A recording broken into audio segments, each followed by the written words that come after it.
Hello and welcome to Charger Bulletin News. I'm Mitsuki Garvey-Sanchez. Our top story this week looks at the money behind the University of New Haven's athletic program. According to statistics provided to the Department of Education, the university spent a total of $6.8 million for all sports in the 2016-2017 academic year, the most recent year on record. In return, the university made $586,803 in profit from $7.4 million in revenue. It was also found that the university spends more on men's sports than women's sports. Athletic Director Chris Palmer said the difference is due to what programs alumni decide to donate to. For the full story, visit chargerbulletin.com. Guilford, Connecticut was one of hundreds of locations where people participated in the March for Our Lives. Glenn Rohrbacher has more from the event. Connecticut residents gathered on the Guilford Town Green on Saturday, March 24th to join in the National March for Our Lives. As marches took place in Washington, New York, and around the country, Guilford and nearby residents spoke up on the issue of gun violence and called for action in the wake of recent mass shootings. You know, you turning out here and showing us the grassroots is where it's at is incredibly important. So it's so good to see you.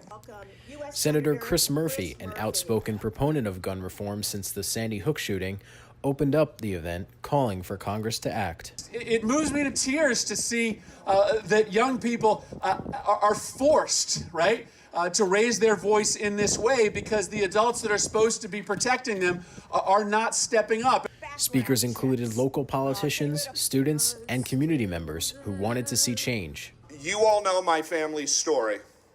My family has been impacted by gun violence in a very public way. I had two of my uncles were murdered in broad daylight in front of television cameras, and today members of my family have to turn on their TV and have to relive those moments. The event included a 0.8-mile walk up Whitford Street in Guilford. For the Charger Bulletin, I'm Glenn Rohrbacher.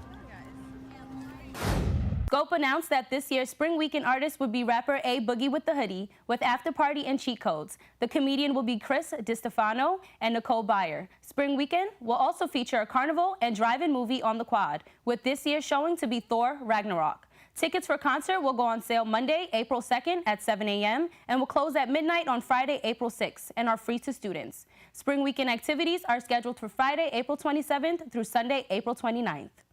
Filling in for Cameron Haley is Kiana Quinones with your Charger Sports update. Thanks, Mitsuki. Baseball won their game on the road on Wednesday, 12-1 against crosstown rival Southern Connecticut State University. Leading the way for the Chargers was senior Tim Kennedy, who pitched 8 innings with 6 strikeouts while only giving up 1 earned run on 4 hits. The Chargers' bats were led by sophomore Matt Chamberlain and graduate student Tom Walraven, who combined for 5 RBIs on the day. The Chargers are now ranked 6th in the National Collegiate Baseball Writers Association National Poll. Women's lacrosse lost 20-4 on the road against Lemoyne on Wednesday. The Chargers were led by senior Jessica Maslia, who finished the game with 2 goals and 2 assists for a total of 4 points. Women's lacrosse has now lost 3 games in a row since their first time since 2013. The Chargers will look to break this streak on Saturday, March 31st, as they return to the Kathy Zolad Stadium to play Malloy at 1 p.m. Softball lost 5-4 at home on Tuesday against Pace in their first NE10 conference game of the season. Leading the way for the Chargers was junior Maddie DeRosa, who finished the game with 2 RBIs thanks to her second home run of the season. Softball will look to bounce back on the road as they play a doubleheader against St. Rose on Friday, March 30th at 5 and 7 p.m. That's all for sports, and back to you, Mitsuki. The University of New Haven Model United Nations team recently returned from their annual conference in New York, and with me today is 2 delegates from the team, Estefano Eichentoff and Ezgi Erkin. Thank you both for being here. Can you describe the atmosphere at a major conference like this? So at a conference like New York, a lot of the atmosphere is just pure energy from people that are about our age, some even younger, some even older. But the main thing I would say is energetic. It's a lot of movement. It's a lot of just moving around and talking to people that we don't know. I don't know. Yeah, it's like the coolest thing ever. Like we were in the big room after they went over like the rules and regulations, and you could go from person to person just like talking to them because and they were all very interesting because they were mostly international students, and it was just the coolest thing. Like everyone was excited and they all just wanted to be here. So Ezgi, what was it like for you as a first-time delegate? It was really scary, especially because everyone talks everyone mentions that New York conference is a lot harder than the Washington one, also because it's bigger. I was very scared. I got a lot of criticism, but like once you go at it, everyone's really nice and they all want to work together. Well, at least in my committee. So it was just, it was a great experience. Okay, so your team won an outstanding delegation. What does it take to be able to walk away with a recognition like that? So for the team as a whole, since our team is pretty big, we had 20 delegates. In order to get a team award, especially outstanding delegation, a lot of it is simply great perseverance and simply going through days that are from 7 a.m. till 10 p.m. of pure meeting and talking to people we don't know about world issues that we've never dealt with before. Mm-hmm. It's a lot of grit, it's a lot of perseverance, and at the same time, it's also being at your worst and you're most tired, but still being nice to people, still being diplomatic, and being in character with the country that we're assigned. For example, this semester we were representing Hungary.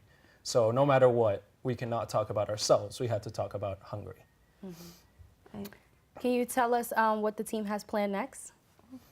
New question. Well, for the team itself, next semester we are having 2 separate teams. One of our teams will be heading to China for an international conference, and then we will also have a team heading to Washington, D.C. for another conference. And we have not yet been assigned our country, but we're waiting anxiously. Well, good luck. Thank you both for being here. Thank you. The University of New Haven's Love Your Melon crew is working to promote 3 facts about St. Baldrick's Foundation, the National Cancer Fundraising Charity, as a part of their March Mania event. Over 470,000 heads have been shaved at 990-plus St. Baldrick's events. St. Baldrick's is the largest private founder of childhood cancer research grants, and more than $234 million have been raised and given to research centers all across the globe in 27 countries. Crews across the country are competing to win prizes that benefit their group and children with cancer, including a beach cleanup on the Long Island Sound with the Connecticut Fund for the Environment last week. The campus-wide St. Baldrick's event will take place on April 9th. That's all we have for Charger Bulletin News. Make sure to follow us on social media and tune in to the Charge Up on Mondays. For the Charger Bulletin, I'm Mitsuki Garvey Sanchez.